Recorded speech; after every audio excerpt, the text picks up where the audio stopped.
राजमा की वाणियां चल रही हैं। जिस कॉपी से चल रही थी उसमें कल जो अंत में हुई थी वाणी, क्रम संख्या 11 उसको पढ़ के आगे बढ़ते हैं।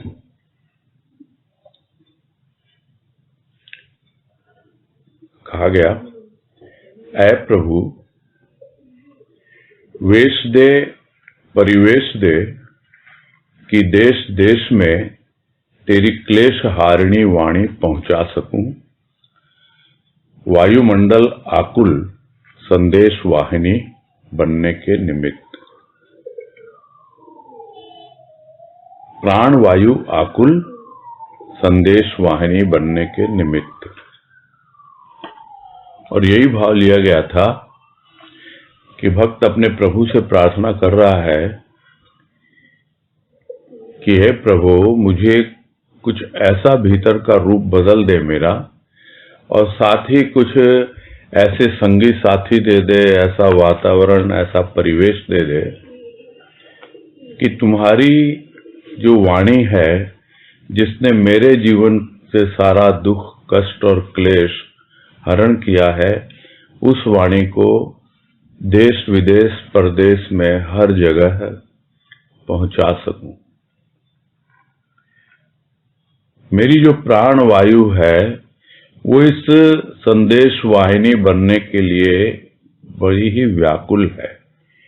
यानी प्राणों की गहराई से भक्त चाहता है कि वह अपने प्रभु का जो संदेश है, जो वो वाणी के माध्यम से जन जन तक पहुंचे, उसके लिए बहुत व्याकुलता है भक्त के प्राणों में।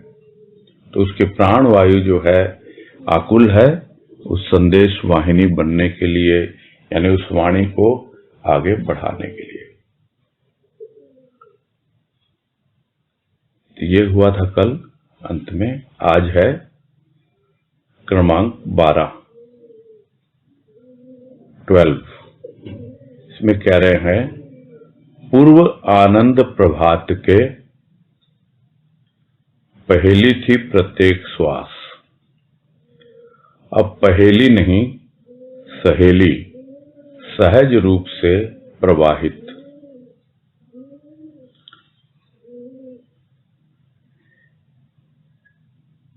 तो आनंद प्रभात के पहले, पूर्व यानी पहले, जब जीवन में आनंद का प्रभात नहीं हुआ था, उसके पहले यह जो एक एक श्वास थी, आ रही थी, जा रही थी, समझ ही नहीं आ रहा था इन श्वासों का क्या मूल है, समझ ही नहीं आ रहा था कि क्या महत्व है। पहेली बनी हुई थी एक एक श्वास, ये जीवन कैसे बीत रहा है, क्या होगा नहीं होगा, यानी पूरा जीवन ही एक पहेली बना हुआ था। यहां समस्या नहीं कहा गया है, जीवन एक समस्या नहीं था, एक पहेली था। तो जिस तरह पहेली होती है सामने और उस पहेली को बूझना होता है, यानी उसका अर्थ निकालना होता है, तो जीवन एक पहेली है। क्यों? क्योंकि श्वास का आना जाना ही तो जीवन है। तो प्रत्येक श्वास जो आ रही है, जा रही है, जो जीवन का आधार है, वो जीवन ही अपने आप में एक ऐसी पजल बना हुआ है, एक ऐसी पहेली बना हुआ है कि उसको सॉल्व करना बड़ा कठिन हो रहा है कि कैसे मैं इस जीवन की पहेली को सुलझाऊं और बिल्कुल रिलैक्स होकर, निश्चिंत होकर जीवन जीऊं। तो एक एक श्वास इसी तरह से व्यतीत हो रही थी जब तक जीवन में आनंद की अनुभूति नहीं हुई। तो आनंद प्रभात के पूर्व जीवन की प्रत्येक श्वास एक पहेली के रूप में आ रही थी, जा रही थी, और जीवन ऐसे ही व्यतीत हो रहा था। किंतु अब, यानी आनंद प्रभात के पश्चात, एक अवस्था है पूर्व यानी पहले की, एक अवस्था है पश्चात यानी बाद की। तो अब क्या अवस्था है? अब पहेली नहीं है। आनंद प्रभात हो गया, आनंद की अनुभूति हो गई। अब यह जीवन पहेली नहीं है, अब तो सहेली बन गया है।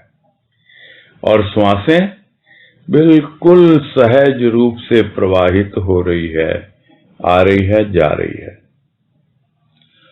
श्वास असहज कब होती है? जब हमें किसी बात की चिंता होती है तो अपने आप ही श्वासों की जो ताल है यानी आना जाना, उसका जो रिदम है वो डिस्टर्ब हो जाता है। और सिर्फ चिंता ही नहीं, क्रोध में भी हम देखते हैं श्वासें जोर जोर से चलने लगती हैं, यानी उसकी स्पीड बहुत फास्ट हो जाती है, असहज हो जाती है।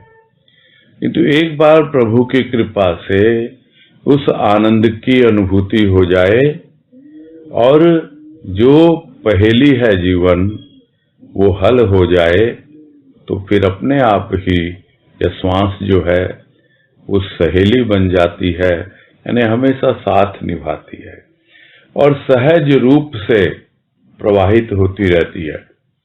जिस तरह दो सहेलियां हैं, एक सहेली दूसरी सहेली के साथ बड़ी सहजता से आती है, जाती है, किसी प्रकार का कोई दुराव छिपाव नहीं, कोई बंधन नहीं, दोनों के बीच इतनी सहजता है। वैसे ही ये जीवन और श्वास इतनी सहजता से व्यतीत होते हैं, सहेली बन जाते हैं। एक एक श्वास आने की जाने की दोनों बड़े सहज रूप से आती है, जाती हैं, एक दूसरे की सहेली बनकर, और जीवन सहज रूप से व्यतीत होता है। आगे है क्रमांक 13, नंबर 13। अपनी ही श्वास असह्य, असहज, अनिश्चिंतता के क्षणों में निश्चित स्थिर चित्त प्रभु चरणों में, श्वास सहज सह्य। तो श्वास तो वही है, अपनी ही श्वास है, वो श्वास आ रही है, जा रही है, असह्य हो रही है यानी सहन नहीं की जा रही है। श्वासों की गति, जिस तरह श्वास की बीमारी हो जाती है तो श्वास असहज तो होती ही होती है, साथ ही साथ असह्य भी हो जाती है, यानी सहन नहीं होती, दम घुटने लगता है। तो वैसे ही श्वास तरीके से आती जाती नहीं है, एक सूक्ष्म का अनुभव है। जो पूरी तरह दम घोंटता है भीतर में और जीवन घुट घुट के जीने लगता है, तो है तो अपनी ही श्वास, अपना ही जीवन। और इसमें श्वास का आना जाना ये भी इतना असहज है, नॉर्मल ब्रीदिंग नहीं है। और अगर नॉर्मल नहीं है तो मानी हुई बात है, कोई ना कोई बीमारी है। इसका मतलब उस बीमारी को समझ नहीं पाता है, वो उससे पता लगता है लक्षण से कि ये सहन नहीं हो रही है। क्यों नहीं हो रही है? क्योंकि जीवन का एक एक पल, एक एक क्षण जो है वो अनिश्चिंतता से भरा हुआ है। निश्चिंत नहीं हो पाता प्राणी, चिंता रहित नहीं हो पाता। जो अभी बात आई पिछली वाणी में भी कि यह जो चिंता है यही हमारे श्वासों की रिदम को खराब कर देती है। चिंता और क्रोध तो दोनों बहुत प्रसिद्ध हैं इसके लिए। तो जो अनिश्चिंत है, किसके बारे में अनिश्चिंत है? अपने जीवन के बारे में श्योर ही नहीं है, क्या कर रहा हूं, क्या नहीं कर रहा हूं, कुछ मालूम ही नहीं है कौन सी दिशा में जीवन जा रहा है। तो यह जो जीवन के क्षण व्यतीत हो रहे हैं, ये सब के सब अनिश्चिंतता में हो रहे हैं। यानी निश्चिंत होके जीवन नहीं जी रहा है।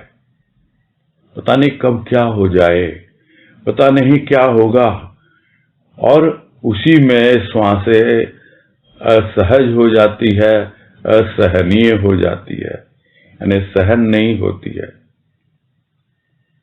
किंतु जब अवस्था बदलती है, जैसे पिछली वाणी में आनंद प्रभात की बात कही गई, यहां कह रहे हैं कि जब चित्त प्रभु के चरणों में स्थिर हो जाता है तो अपने आप ही निश्चिंत हो जाता है, चिंता रहित हो जाता है। वो चित्त जो प्रभु के चरणों में, क्योंकि दोनों चीजें चित्त में ही होती हैं, चिंता भी और चिंतन भी। तो चित्त या तो चिंतन करता है या चिंता करता है। जब प्रभु के चरणों में टिक जाता है, स्थिर हो जाता है, तो फिर चिंता चिंतन में बदल जाती है और प्राणी निश्चिंत होकर जीवन व्यतीत करता है। और वो निश्चिंतता क्या देती है उसको खुद मालूम पड़ता है। बड़ी सहजता से श्वास आ रही है और जा रही है। क्यों? क्योंकि अब यह जीवन पहेली नहीं है, सहेली है। क्यों? क्योंकि मेरा जीवन साथी प्राणों का साथी आ गया। उसके चरणों में मेरा चित्त टिक गया। कौन सा एक भजन हम कहते हैं ना कि चित्त पर अंकित चरण गुरा के रज मेरा सिंदूर। अब तो रज मेरा सिंदूर है, उसकी चरण रज। मैं तो सुहागिन हो गई और चित्त पर अंकित हो गए उसके चरण। अब श्वास इतनी सहज है, इतना सह्य हो गया है अब जीवन को जीना। यानी जो असह्य था, यानी सहन नहीं हो रहा था। क्यों नहीं हो रहा था? क्योंकि श्वासें असहज थी। श्वासें असहज क्यों थी? क्योंकि चिंतित था प्राणी हर समय, और चिंता भविष्य के लिए ही होती है। वो भविष्य को वर्तमान में खींच के ले आता है। और या कुछ चिंता होती है अतीत के बारे में, जो अतीत में हमसे भूलें हुई हैं, कुछ न कुछ गलतियां हुई हैं, बार बार उनको याद करता है। जो हो गया सो हो गया, उसकी अब क्या चिंता करनी है। और जो आने वाला वो आएगा।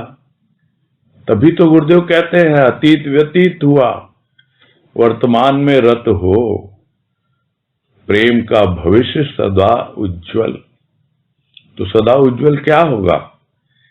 यही होगा कि वर्तमान में अपने चित्त को प्रभु के चरणों में स्थिर कर दो, टिका दो। एकदम निश्चिंत होके जीवन जियो, तो अपने आप ही श्वास सहज होगी।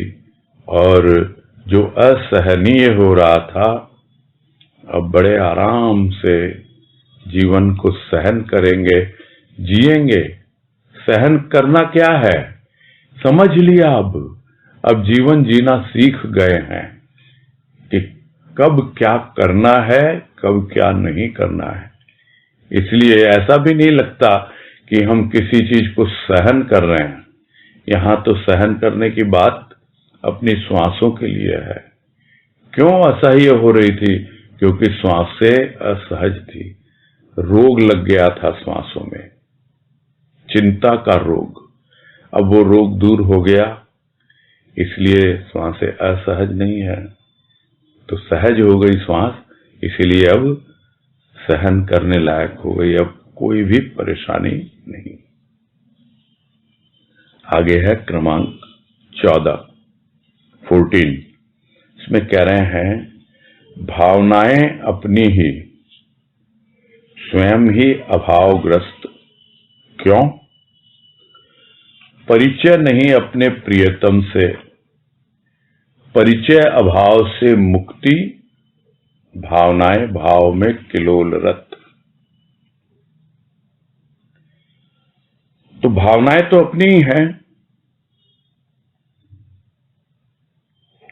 तो फिर अभावग्रस्त भी स्वयं ही होंगे, क्योंकि भावनाओं को समझ नहीं पा रहे हैं कि वो भावनाएं जो हमारे भीतर चल रही हैं, कहां से आई वो भावनाएं? हमारे विचारों से आई। विचार कहां से आए? विचार आते हैं भीतर से भी और बाहर से भी। विचारों के मूल में होता है संस्कार। तो इस तरह विचार, विचार के बाद भावना, और वो भावना यदि उस भावना में भाव नहीं आता, यानी अगली जो अवस्था है वो भाव की अवस्था है। विचार से प्रारंभ होता है, फिर भावना बनती है, फिर भावना भाव का रूप ग्रहण करता है, और यदि भाव का रूप ग्रहण न करे तो स्वाभाविक है उन भावनाओं में अभाव रहेगा। वो विचार कैसे विचार होंगे? अविचार होंगे, यानी निरर्थक विचार होंगे, और वो उस तरह के विचार हमें परेशान ही करते हैं। तो अपनी ही भावनाएं हैं और हम स्वयं ही अभावग्रस्त हैं। मानवीय बात है, दूसरों को दोष देने से क्या फायदा है? ये तो हमारी ही समझ है, वो अपने संस्कारों से प्रभावित है, हम अपने संस्कारों से प्रभावित हैं। अपने को समझें, दूसरे को दोष देने से कोई लाभ नहीं है। तो जो अपने को समझ रहा है वो स्वयं ही अपने आप को देख रहा है, एनालाइज कर रहा है कि अरे मेरी अपनी ही भावनाएं हैं और मैं स्वयं ही अभावग्रस्त क्यों? तो उसका उत्तर दे रहे हैं, परिचय नहीं है अपने प्रियतम से। जो तुम्हारा प्राण प्रिय है, जो प्रभु तुम्हारा जन्म जन्मांतर का साथी है, वही तो तुम्हारा प्रियतम है। उससे अभी परिचय हुआ नहीं है, इसी वजह से अभावग्रस्त है। तो वो परिचय जब हो जाएगा तो क्या होगा? प्रेम आएगा, भाव आएगा, और अपने आप ही अभाव दूर हो जाएगा। वो भाव आएगा भावनाओं में, और भावनाएं फिर पहुंचेंगी विचारों में, यानी एक प्रोसेस नीचे से ऊपर, विचार, भावनाएं, भाव। और जब भाव ऑल ऑफ ए सडन एकदम प्रवेश करता है तो भाव हमारे सोए हुए भाव को जगाता है। सद्गुरु का भाव हमारे सोए हुए भाव को जगाता है, और वो जो जागता है भाव, वो नीचे की ओर जाता है, हमारी भावनाओं में जो अभाव होता है उसको दूर करता है। और जब हमारी भावनाएं बदलने लगती हैं तो हमारे विचार भी बदलने लगते हैं। तो जब परिचय होने लगता है अपने प्रियतम से, तब क्या होता है? तब अभाव से मुक्ति, और भावनाएं भाव में किलोलरत, यानी भाव का आनंद उठाती हैं, आमोद प्रमोद मौज मस्ती, जैसे लहरें उठ रही हैं, भाव की लहरें, और उसमें मछली जो है कूद रही है, खेल रही है, एंजॉय कर रही है, किलोल कर रही है। तो वो जो भावनाएं हैं जो अभावग्रस्त थी, वो भावनाएं अब ऊपर उठने लग गई, फिर से भाव में आ गई और किलोल कर रही हैं, खूब आनंदित हो रही हैं। कितना अच्छा लग रहा है उन भावनाओं को। और नहीं तो अभावग्रस्त थी, अपनी ही भावना है स्वयं की। फिर देखता अभावग्रस्त क्यों है भाई, तुम्हारा परिचय तो हो चुका है उससे। बोला कहने को हुआ है परिचय, अभी उसे अपना प्रियतम नहीं माना, नहीं तो अपने आप ही भीतर में परिवर्तन आता, अभाव से मुक्ति हो जाती और होती है। यह सब भक्तों का अनुभव है। और यहां यही कह रहे हैं कि परिचय हुआ नहीं कि अभाव से मुक्ति हो गई और उन भावनाओं में पूरी तरह भाव भर गया और वो भावनाएं अब अभाव से मुक्त होकर भाव में ही किलोल कर रही है। आगे है क्रमांक 15। इसमें कह रहे हैं स्वप्न सत्य, सत्य स्वप्न। कैसा आश्चर्य, स्वप्न ही सत्य मानने वाला प्राणी स्वयं भी बनेगा स्वप्नवत, अर्थात मृत, वर्तमान में भविष्य में। सत्य ही स्वप्न साधक का, प्राणी सत्य, आज भी कल भी।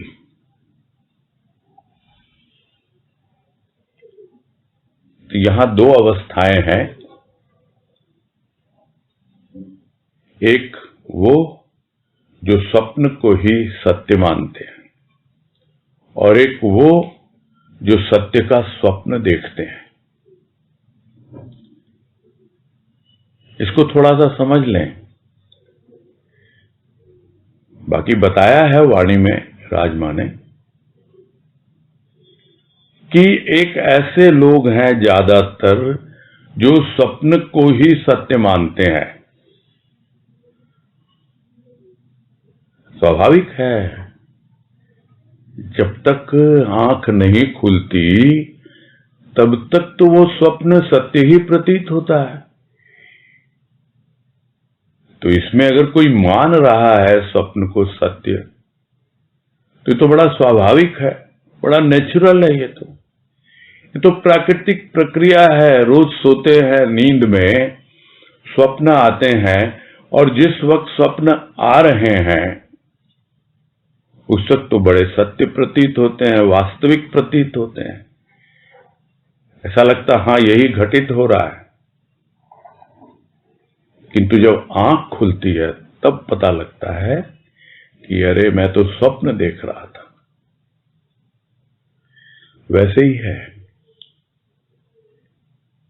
एक स्वप्न बंद आंखों का यानी नींद में और एक स्वप्न खुली आंखों का। और इसी को संत महापुरुषों ने कहा है, ये जीवन क्या है, यह जो कुछ भी पसारा दिख रहा है यह भी स्वप्नवत है, यानी स्वप्न के समान है। क्यों कह पा रहे हैं वो इसलिए कह पा रहे हैं क्योंकि वो भीतर से जाग गए हैं। जब तक भीतर से जागृति नहीं आती तब तक यह जीवन भी वास्तविक लगता है, स्वप्न नहीं लगता। तो यदि हमें समझना है कि यह जीवन जो जी रहा है प्राणी वह स्वप्नवत जीवन है, सिर्फ मानने से नहीं आता, जानने से होता है। तो ज्यादातर लोग तो स्वप्न को ही सत्य मान बैठे हैं कि यही है जो मुझे दिख रहा है, जो मुझे सुन रहा है, जो मेरे आसपास घटित हो रहा है वही सत्य है।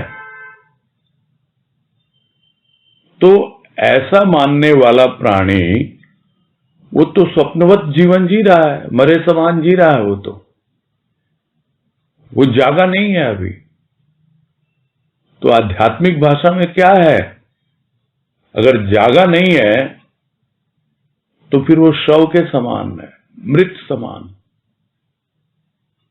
जो जागा, क्योंकि सोया हुआ प्राणी तो मृत समान ही है, पता नहीं वो जागेगा या सोया ही रह जाएगा। वैसे ही है, सोया ही रह गया। लोग कहते हैं ना, रात को सोया था, सोया ही रह गया सुबह तक।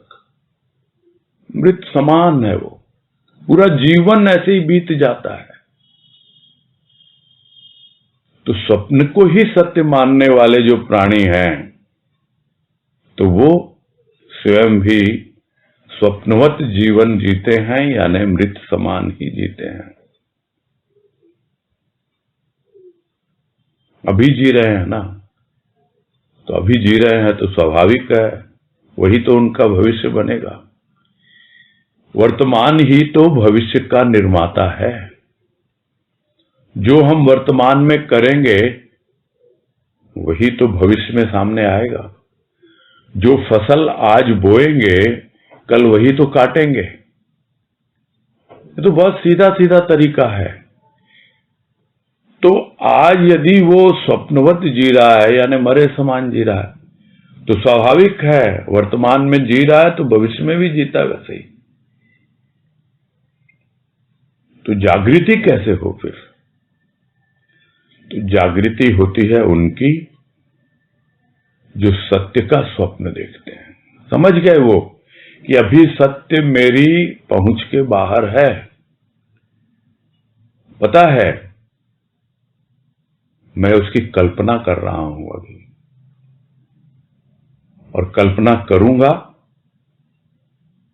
तो देखते हैं हम, जो हमारी कल्पनाएं होती हैं वही हमारे स्वप्न में आती हैं। तो वो स्वप्न देखता है, कल्पना करता है सत्य की। तो किसका है वो स्वप्न? वो है साधक का। वो भी साधना कर रहा है, वो साधक है, साध्य तक पहुंचा नहीं है, अभी पूर्ण रूप से जागृति आई नहीं है। सत्य तक जब पहुंच जाएगा, पूरी तरह जाग जाएगा, तब सुनी हुई बात को जो उसने मानी थी और मानने के बाद उस राह पे आगे बढ़ा था, वो उसको जान लेगा। और यह जानना ही ज्ञान है, यह जानना ही जागृति है।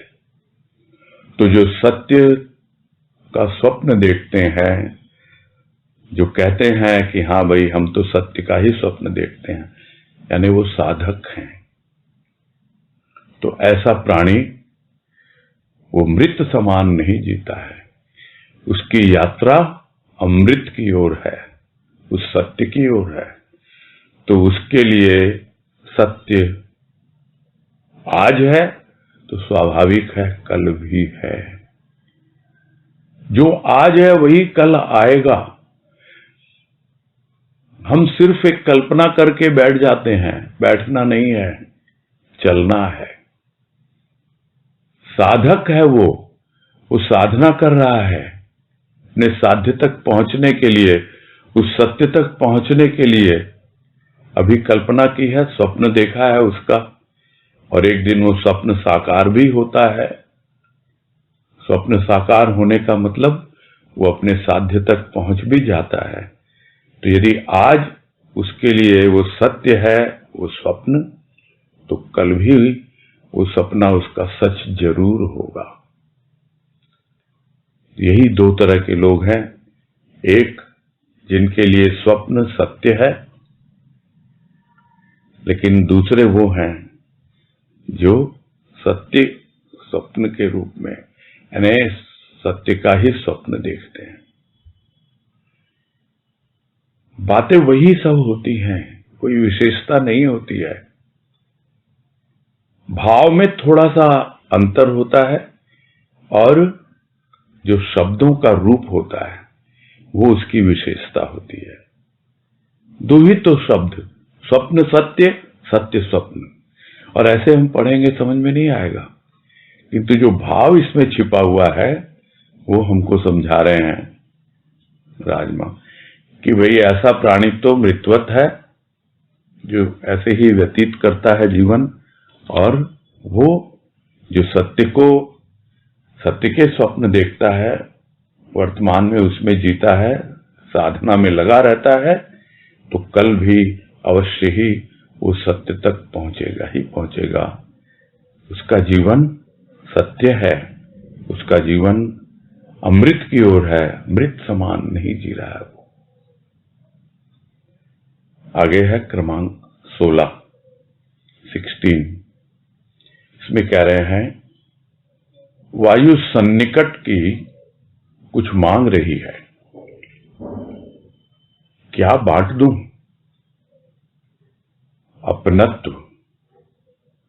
वायु अंतर की मचल रही है, क्या पिला दूं? स्नेह।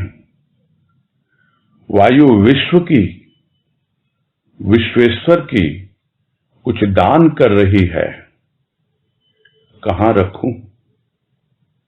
अंतर में, रोम रोम में। ये वाणी पढ़ते ही ऐसा लगता है, काश काश हम सबकी वही अवस्था बन जाए जो इस वाणी में राजमा ने व्यक्त किया है अपना अनुभव, भाव की स्थिति में।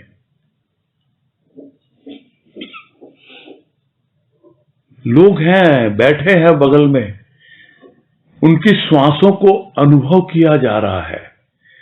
श्वास आ रही है, जा रही है, जो मेरे निकट है, वो मेरे आसपास की वायु, जो वातावरण में जो वायु है, उसकी कुछ मांग है, कुछ मांग रही है वो वायु मुझसे। तो ऐसा लगता है, क्या दूं मैं इनको, क्या बांटूं जो मेरे आसपास हैं, और वायु उनका संदेश लेकर मुझ तक आई है, क्या दे दूं मैं इनको? अपनापन दे दूं, अपनत्व तो चाहिए इनको। कोई इनको अपने सीने से लगाने वाला नहीं मिला। ये ढूंढ रहे हैं ऐसा एक कंधा जिस पे सर रख के अपना दुखड़ा रो सकें, अपने आप को खाली कर सकें, अभाव मुक्त हो सकें। ये उन श्वासों के द्वारा भक्त समझ पा रहा है कि कुछ मांग रही है मुझसे ये वायु, जो मेरे निकट प्रवाहित हो रही है। ये अपनत्व मांग रही है मुझसे, अपनापन मांग रही है, और उसको अनुभव करके मेरे अंतर की वायु जो है वो मचल रही है कि मैं कुछ पिला दूं इनको। क्या पिला दूं मैं इनको स्नेह दूं, वो स्नेह जो इन्हें कहीं नहीं मिला। इन्हें मिला है, इन्हें मोह मिला है, इन्हें लोभ मिला है, कामना वासना मिली है, स्नेह नहीं मिला, प्रभु का प्रेम नहीं मिला। अगर मुझे मिला है तो वही पिला दूं मैं इनको, ताकि ये भी अनुभव कर पाए उस अपनेपन को, जो अपनापन मैंने अनुभव किया अपने प्रभु के साथ। यह वायु जो पूरे विश्व ब्रह्मांड में है, और उसी वायु का सेवन कर रही है पूरी सृष्टि। तो यह विश्वेश्वर की वायु है, वही तो सबको पिला रही है, वही तो सब में अपनत्व बांट रही है, वही तो मुझे भी दे रही है, तुम्हें भी दे रही है। ये कुछ दान कर रही है। अगर वो न दे तो फिर मैं क्या दूं किसी को, मैं क्या बांटूं अपनत्व? मुझे उससे मिला है वो अपनापन, मैं क्या पिला दूं स्नेह? वो स्नेह मुझे उससे मिला है, तभी तो। कहां रखूं मैं इसको? इसीलिए विवश हूं मैं, बांटने को विवश हूं, पिलाने को विवश हूं। रख तो पा रही हूं अपने अंतर में, रोम रोम में, किंतु फिर भी वो अवस्था बनती है, आसपास अनुभव में आता है कि जो मिला है मुझे अनुपम धन, वो आनंद घन जगत का हो, सबके भीतर बांट दूं मैं वो अपनापन, वो अपनत्व, उसका प्रेम, उसका भाव। ये श्वास जो है आ रही है, जा रही है, वायु के रूप में संदेश लेके आ रही है, उस परमात्मा का संदेश जो मैं उसके भाव के द्वारा अपने भीतर ग्रहण कर रही हूं। अपने अंतर में, अपने रोम रोम में जो कुछ वो मुझे दे रहा है दान, अपनी कृपा का, अपने प्रेम भाव का, वो भीतर में समा रही हूं और फिर उसको बांट रही हूं। चाह रहा है आसपास की वायु, मेरे भीतर की वायु, उस परमात्मा की, उस प्रभु की, सब वही चाह रहे हैं।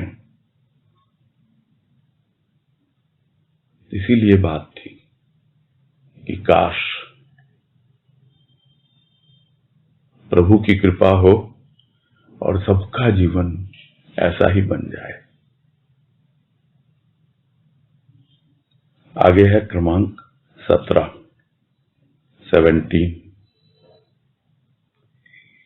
आयाम अहम का, आयाम संकीर्ण विचारों का। आया श्याम, तोड़ा आयाम अद्भुत शहनाई द्वारा। विचारों की उमंग से धरा ही नहीं, व्योम भी परिप्लावित।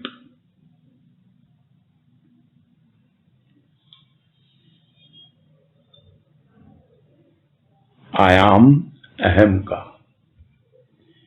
आयाम का एक मतलब होता है डायमेंशन, यानी जिस तरह जो कि कुछ भी हम देखते हैं स्थूल में, वो 3 डायमेंशनल है, यानी लंबाई है, चौड़ाई है, ऊंचाई है। स्थूल 3 डायमेंशनल है, किंतु जब सूक्ष्म में आते हैं तो उसके न जाने कितने ही डायमेंशंस हैं। यहां पर एक डायमेंशन लिया गया है, एक आयाम, वो है अहम का, यानी अहंकार का। वो जो अहंकार का जो डायमेंशन है, उसका विस्तार होता है।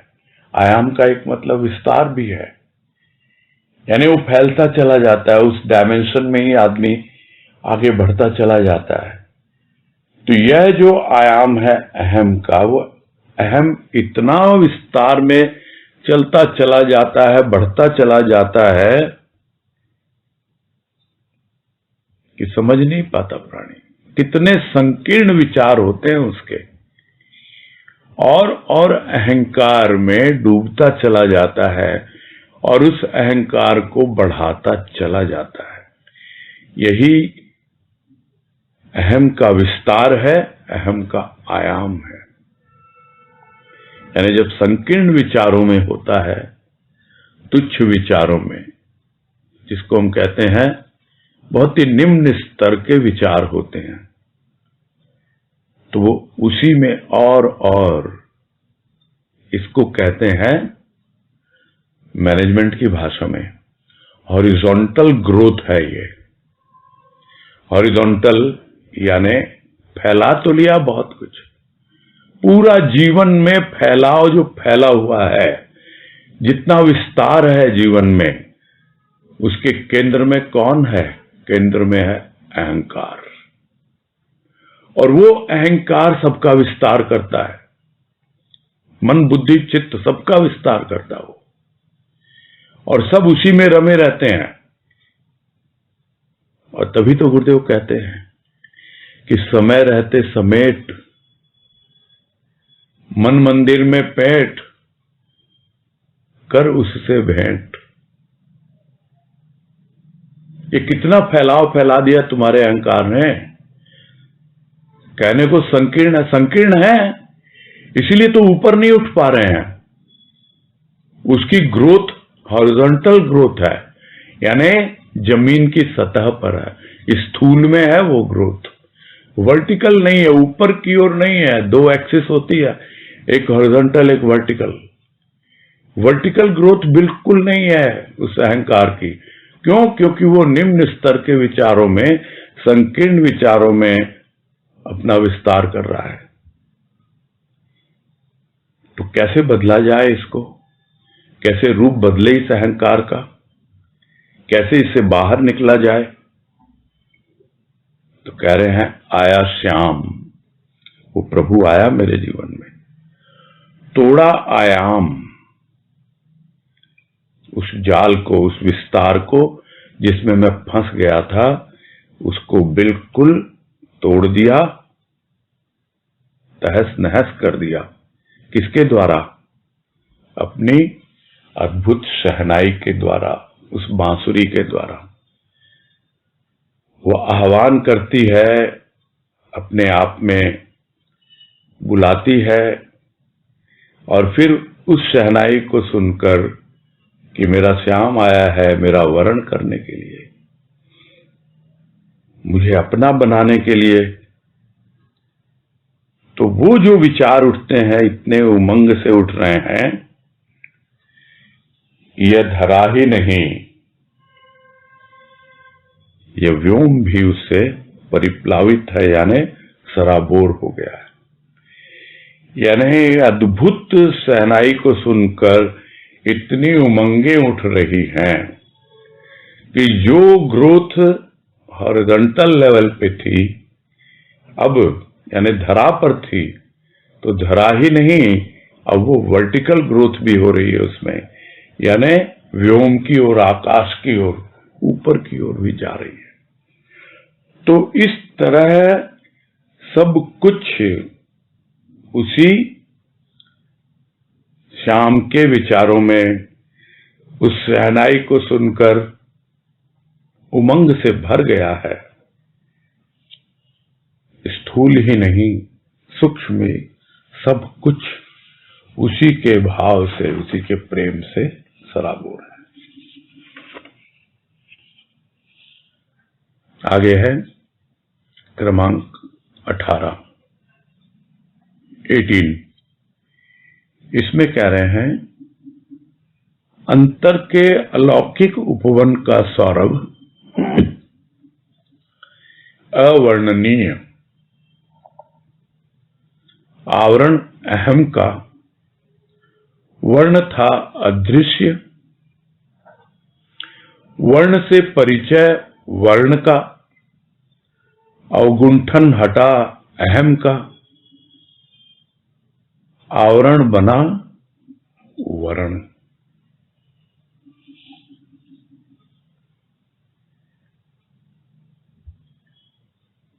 जो अंतर का अलौकिक उपवन है, यानी श्याम ने तो बांसुरी बजा दी, आह्वान कर लिया उस उपवन में, नंदन कानन में,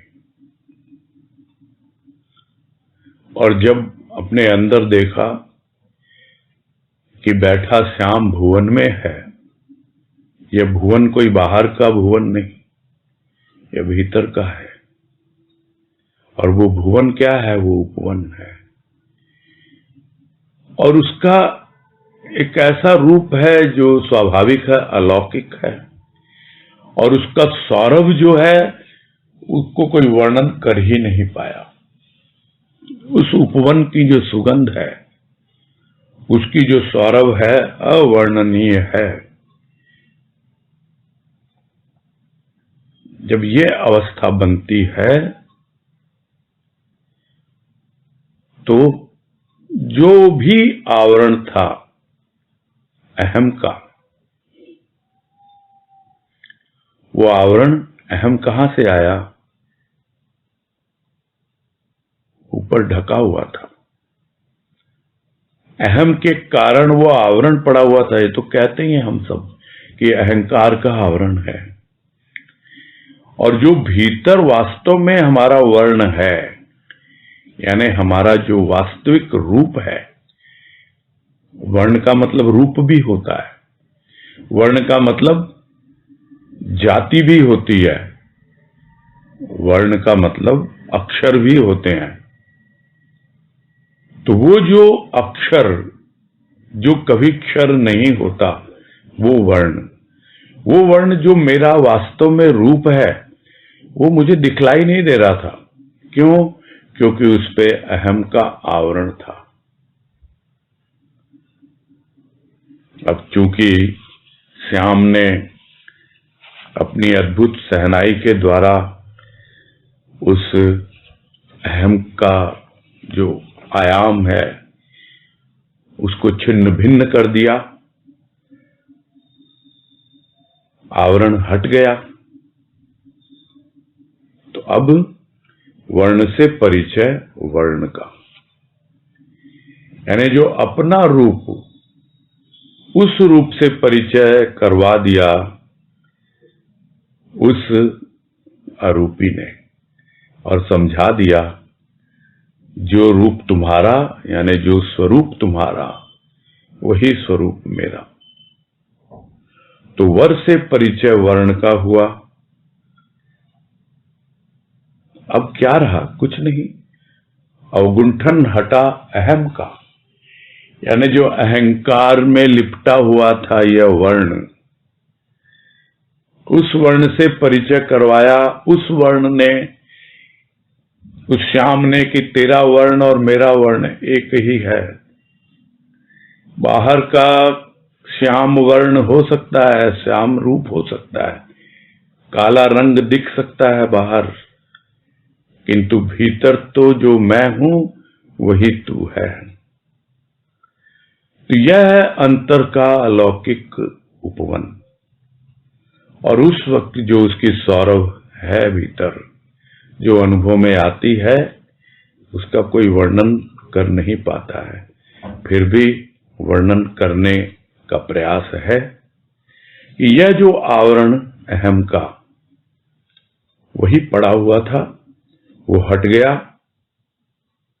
तो वर्ण से परिचय वर्ण का करवा दिया। करवाने वाले ने बतला दिया कि ये वर्ण अभी तक तुम्हारे लिए अदृश्य था, तुम्हें इसके दर्शन नहीं हो पा रहे थे, अब तुम देखो, अपने रूप का दर्शन स्वयं ही करो। आवरण हटा। अब क्या है? अब भले ही आवरण रहे या न रहे, एक बार जब अपने स्वरूप से परिचय हो गया तो वो आवरण बना वरण, यानी अब फिर से आप उसका वरण कर लो, यानी स्वीकार कर लो। कोई समस्या नहीं है, कोई प्रॉब्लम नहीं है कि एक बार यदि हट गया आवरण और आप अपने वर्ण से परिचित हो गए, यानी उस स्वरूप से परिचित हो गए, तो फिर वापस जब लौट के आएंगे तो आवरण तो आएगा ही, किंतु वो आवरण अब स्वीकृत है, वरेण्य है, जिसको कहते हैं, वर्ण करने योग्य है वो। और होता भी है जब जीवन जीना है, क्योंकि उसके बाद भी तो जीवन बाकी है। ऐसा थोड़ी है कि भाव की अवस्था में वो अनुभव दे रहे गुरुदेव और पूरा जीवन ही संपूर्ण हो जाए, ऐसा सिर्फ और सिर्फ उन्हीं के हाथों में है। तो अंतर के अलौकिक उपवन का सौरभ एक बार अनुभव में आ गया, पता लग गया कि यह आवरण था अहम का, इसीलिए अपने भीतर के सौंदर्य से, अपने भीतर के जो भी सुगंध है उससे अपरिचित था, सब हट गया। तो अब फिर से आ जाए, कोई बात नहीं, ग्रहण करने के लिए हम तैयार हैं।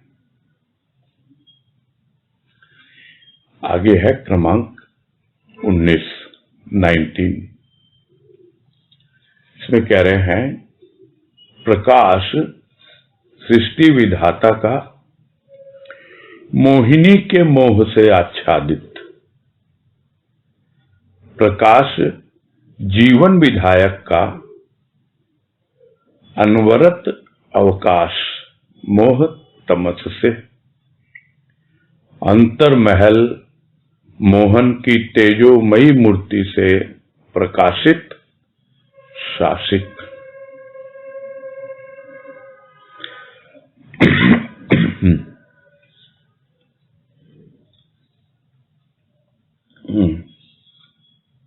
प्रकाश है सृष्टि विधाता का, यानी जो सृष्टि करता है उसने सृष्टि की रचना कर दी और उसका प्रकाश सर्वत्र व्याप्त है, किंतु वो प्रकाश मोहिनी के मोह से आच्छादित है। मोहिनी यानी जो मोहित करती हो।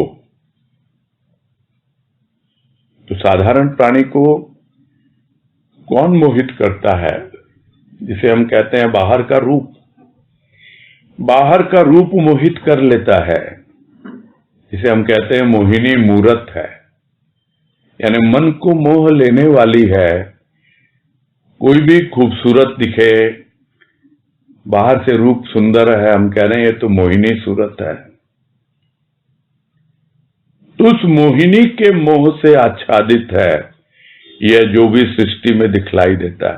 यानी सब बाहर के रूप में ही लगे रहते हैं और समझ नहीं पाते हैं कि जो प्रकाश है सृष्टि विधाता का, उसने उस मोह से लपेट रखा है अपने आप को।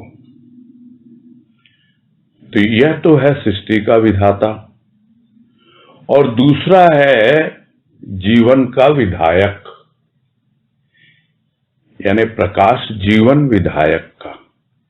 विधायक कहते हैं जो विधि बतलाता है, नियम कायदे कानून, जीवन का निर्माण करता है, कैसे जीवन जिया जाए वो सिखाता है। जब उसका प्रकाश आता है जीवन में, तब अनवरत अवकाश मोह तमस से, यानी अनवरत, कंटिन्यूअस। ऐसा नहीं है कि एक बार आया और फिर गायब हो गया, चला गया, नहीं। लगातार जो मोह का जो अंधेरा है, जिससे सृष्टि के विधाता ने लपेट रखा है उस मोह के द्वारा, मोहिनी के मोह से। और ये मोहिनी यहाँ पे कौन है? ये माया है, कोई और नहीं है। मायापति ने माया से ही मोहित कर रखा है सबको और उसी में लपेट रखा है। तो उससे बाहर निकला धीरे धीरे वो प्रकाश। किसने दिखलाया? जो हमारे जीवन का विधायक है, जिसको हमने जीवन सौंप दिया, जो हमारा सतगुरु। तो एक सृष्टि का विधायक है, एक हमारे जीवन का विधायक है। सृष्टि के विधाता ने उस प्रकाश को मोहिनी मोह में लपेट के रखा और हमारे जीवन के विधायक ने कंटिन्यूअसली उस मोह के तमस से, अंधेरे से अपने प्रकाश के द्वारा हमको दूर किया, उस मोह से बाहर निकाला। अब क्या अवस्था? अंतर महल मोहन की तेजोमयी मूर्ति से प्रकाशित शासित। अब तो भीतर का जो महल है उसमें प्रकाश ही प्रकाश है। क्यों? क्योंकि वो जो मोहन, यानी वो जो हमारा प्रभु, वो आकर भीतर विराजित हो गया। वही हमारे जीवन को प्रकाशित कर रहा है और उसी का शासन हमारे ऊपर चल रहा है। जिसने हमारे जीवन का निर्माण किया है, स्वाभाविक है वही हमारे जीवन का मालिक है। जिस तरह हम किसी भी स्थान का निर्माण करते हैं तो हम ही उसके मालिक होते हैं।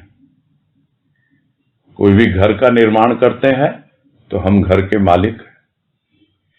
वैसे ही हमारे जीवन का निर्माण किया है उसने, तो वही हमारा मालिक है पूरी तरह से। और जब धीरे धीरे मोह का अंधेरा दूर होने लगता है और पूरी तरह जो हमारा भीतर का घर है, अंतर महल है, उसका मालिक आके उसमें बैठ जाता है और अपने पूरी तरह जो तेजोमय रूप उसका है उससे प्रकाशित ही नहीं रहता। हमारा अंतःकरण पूरी तरह उसी के विधि विधान से चलता है। हमको सोचना ही नहीं है, विधायक का ही विधि है, विधान है। जो सृष्टि का विधाता है उसका अलग विधि विधान है, और जो हमारे जीवन का विधायक है उसका अलग विधि विधान है। सब यही कहते हैं कि परमात्मा ने क्या दे के भेजा और सदगुरु ने हमको क्या बना दिया। वो तो बहुत बाद में समझ में आता है कि सदगुरु को भी परमात्मा ने ही भेजा था हमारे पास। बहुत बाद में समझ में आता है। और भेजा क्या था? वो परमात्मा स्वयं ही सदगुरु बन के आया था। ये बहुत बाद में मालूम पड़ता है। यहां तो एक सृष्टि का विधाता है और एक जीवन का विधाता है। दोनों की क्या क्या अवस्थाएं होती हैं, कौन किस प्रकार से कार्य करता है, यही इस वाणी में विस्तार से समझने समझाने का प्रयास किया गया है। बस यहीं पूरा करते हैं।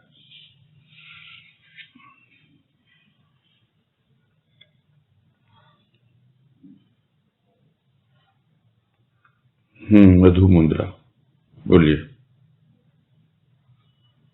प्रणाम भैया। हाँ नमस्कार, बोलिए।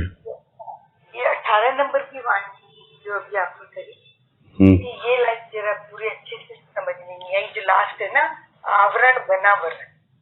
हाँ, अब तो फिर से तो दुनिया में व्यवहार करना है तो हमको तो फिर से वो आवरण धारण करना पड़ेगा ना।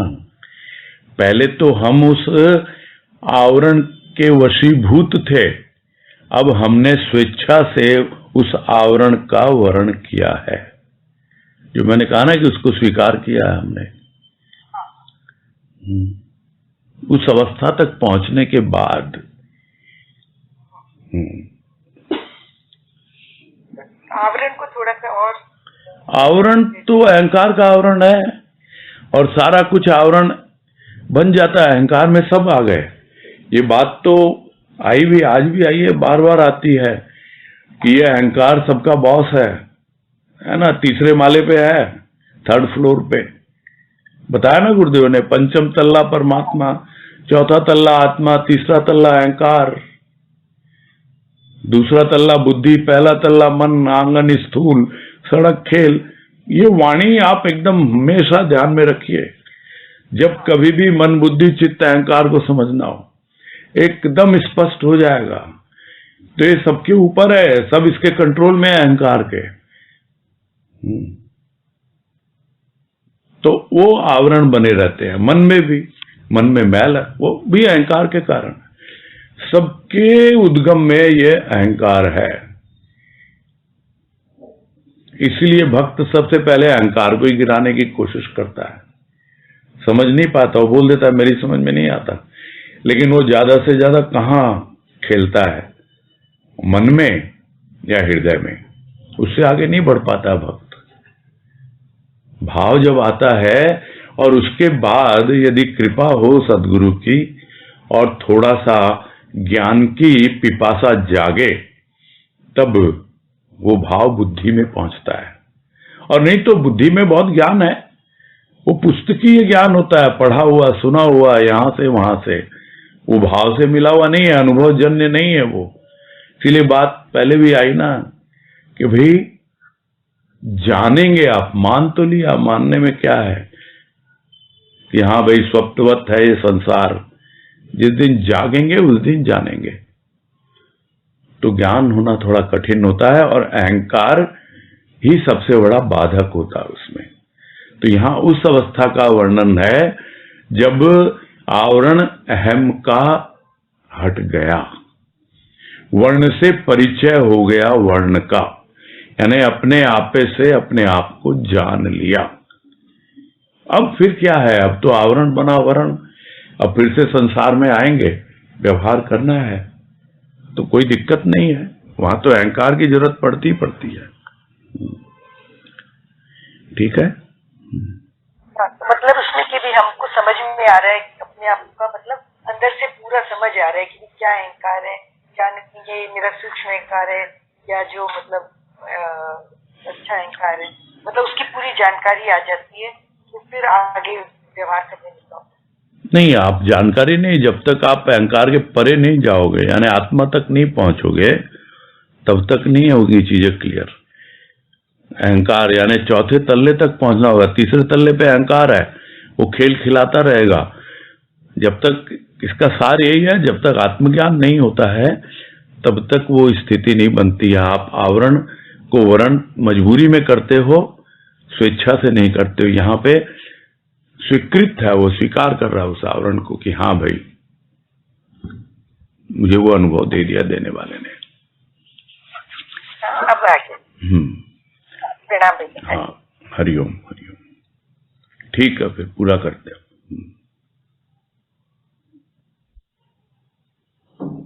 हरिओम में अजय। हाँ, हरिओम हरिओम, सबको हरिओम, सबको हरिओम, हरिओम सबको प्रणाम भैया। हरिओम, हरिओम।